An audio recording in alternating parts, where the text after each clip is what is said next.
just a quick pet peeve that this movie absolutely falls into that I just cannot stand is when you have a really CGI heavy, visual effects heavy movie, and instead of lighting the movie dramatically, they want to make the visual effects kind of generically blend in. And so they just light everything very flat. Black Panther is one of the worst offenders of this. The scene, the scene that everybody riffs on, the combat scene in Black Panther. Black Panther and Killmonger. Yes. Yeah, it looks like Spider-Man 3. It does. It completely does. And part of that is just the way that the lighting is flat. There's no drama. There's nothing obscured.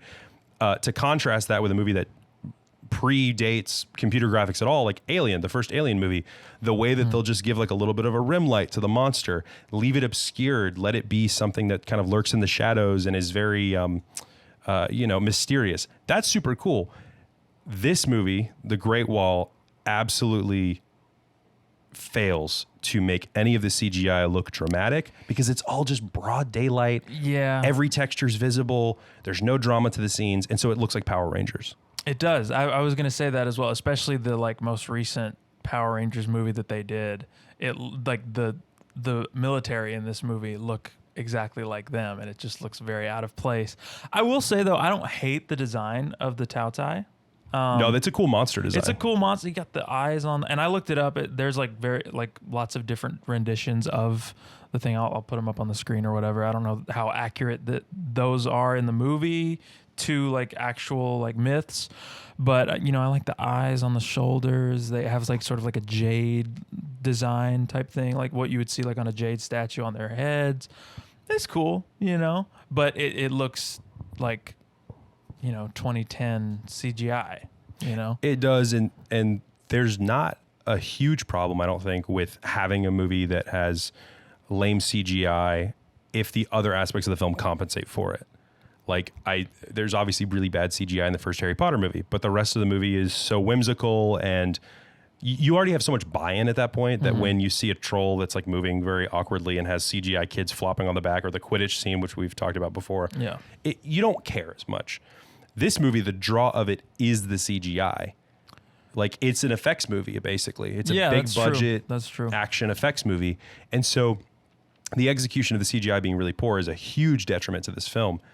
The other thing I was going to say about the Tao Tai specifically is that they tap into a huge pet peeve I have, another one, which is the mob of generic enemies. And that's like the main enemy of the movie. Yes. There's not like a like hidden force behind it. It's just like there's a hive.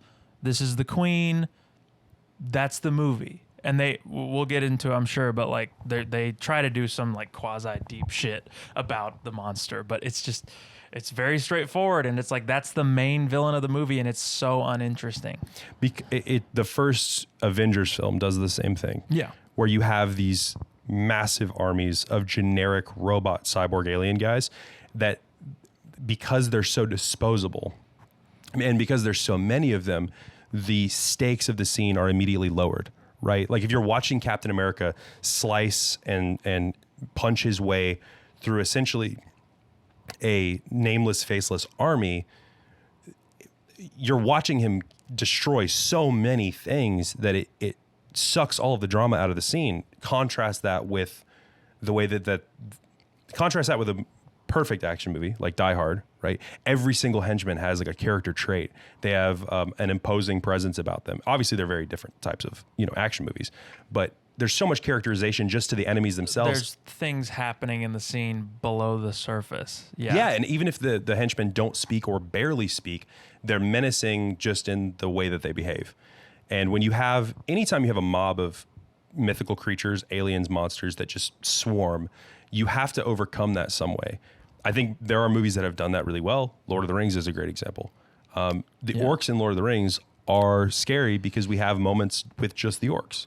We have moments, looks like meat's back on the menu, boys. Well, and they also all have like unique designs that are like handmade and like very thought through. You know what I mean? Like we can differentiate one orc from another. Yeah, it's also like what you were saying with the Avengers, like the Phantom Menace does the same thing, where it's like this hive thing, like if you kill this central thing, all of them just automatically die. It's a very like scapegoaty, like wrap it up in a bow type thing. Yeah. I'm probably going to compare this movie to Lord of the Rings quite a few times. And that's for a couple reasons. One, the budgets aren't that far off. And two, they're both fantasy action movies dealing with sort of a fictional mythology, right? Mm-hmm. But there's a third comparison I want to make as well, specifically to Chinese cinema. And I want to shout out Accented Cinema, which is a YouTube channel I've been loving recently and discovered through watching The Great Wall.